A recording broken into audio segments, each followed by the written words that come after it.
Welcome to The Explainer. Let's just dive right in today because we're looking at a reality that honestly flips the script on everything we're taught about money.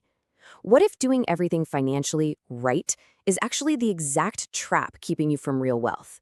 We're going to break down the math, the psychology, and some deeply guarded secrets of people who don't just make money, but quietly multiply it. Okay, picture this for a second. Put yourself in these shoes. You're 31, you're pulling in about $94,000 a year. You have zero credit card debt, and you're diligently stashing your cash into a high-yield savings account, getting a solid 4.6%. Throw in a 791 credit score. Literally every financial guru on your feed would say you are absolutely winning, right? You probably feel incredibly safe. But here's the terrifying truth. You're really not. And that's because inflation is this invisible thief. Think about it this way.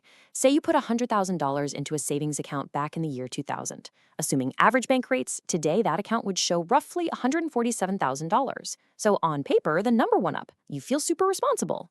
But wait, if you adjust for inflation, that $147,000 today only buys what $87,000 bought you back in 2000. So you didn't really save money. You basically stored it in a vault that slowly ate it. So this demands a massive mindset shift. Savers store money, builders deploy it. You see, for the wealthy, cash isn't just neutral. It's actually a perishable commodity. It's kind of like milk left out on the counter. Every single year your money just sits there in savings, you're secretly paying an invisible fee to inflation and lost opportunity. We literally have to stop treating money as a passive thing locked in a vault and start treating it as an active tool. Let's actually look at the compounding cost of storing versus deploying. Take two people, both starting with $50,000. Person A chucks it in a high-yield savings account.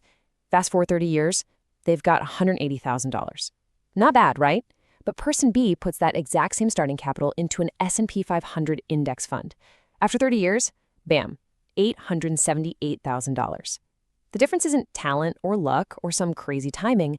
It's just the simple, incredibly powerful decision to activate your money's potential instead of suppressing it. Part 1. The cost of performance.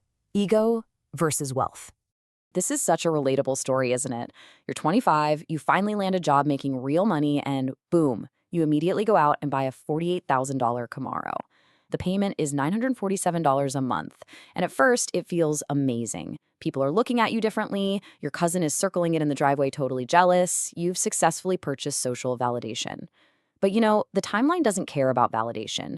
By year 3, you're getting hit with $310 a month for insurance, premium gas, maintenance, and by year 5, while it's sitting in the parking lot looking cool, that car has evaporated 60% of its value. It is relentlessly draining your wealth month after month. When you actually factor in the payments, the insurance, the fuel, the repairs, that car is costing over $12,000 a year.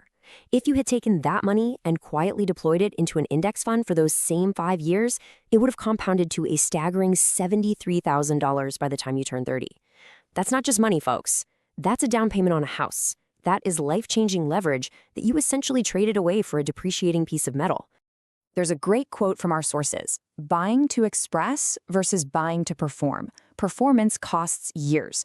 That $48,000 car was basically an expensive sentence about who you wanted people to think you were. But what you really needed in your 20s was a paragraph, a whole chapter really, the patient, invisible construction of something real. Ego-driven purchases don't just cost money. They literally rob you of your single most valuable asset, which is compounding time. Number 2, escaping the competence trap and surviving your 30s. So if you're in your 30s right now, listen closely to this. Probably fine is absolutely the most dangerous financial phrase in the English language. Why?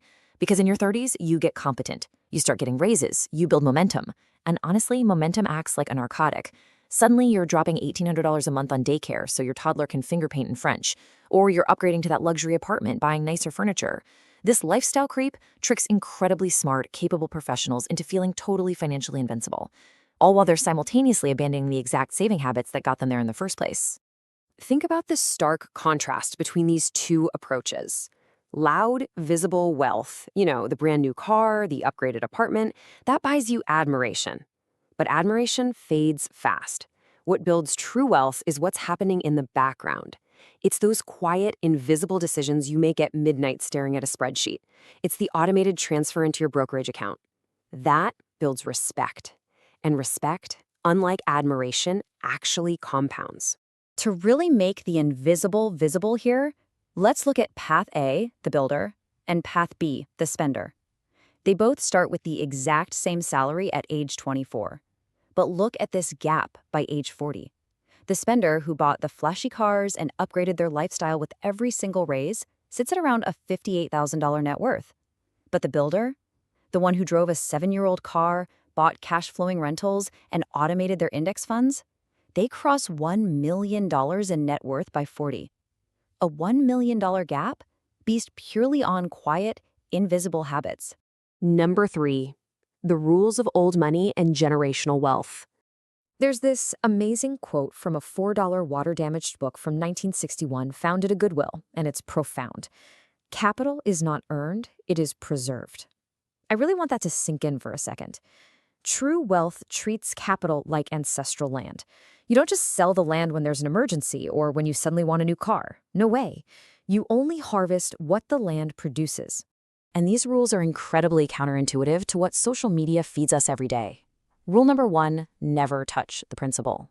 2, spend deliberately on permanence, meaning buy things that hold value and don't need to be replaced.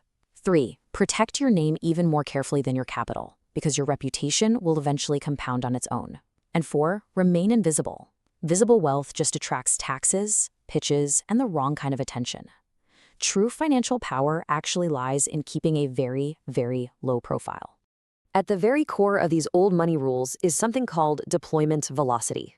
The wealthy know that money not moving is money decaying. If their cash sits idle for too long, they literally feel a correctly calibrated anxiety. They aren't relying on a bank to hand them a tiny 4% yield. They're actively activating their money's potential. They're deploying their capital into equity, real estate, private credit, basically positioning themselves so they become the bank. Number 4, time is the ultimate asset. So here is your blueprint to escape the trap. First, automate your deployments so you aren't just suppressing your money in a vault. Second, stop performing status for people who honestly don't care about you. It's literally costing you years of your life. And third, step back and let time compound.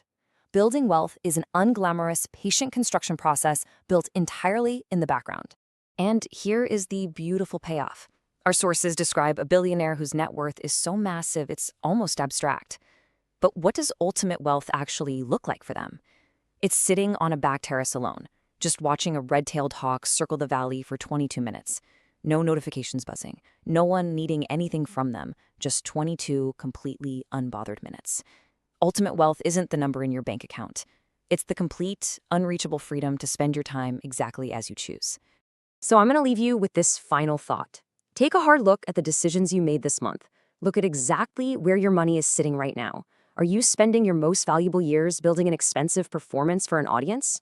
Or are you quietly, invisibly building your freedom? The math is running, whether you look at it or not.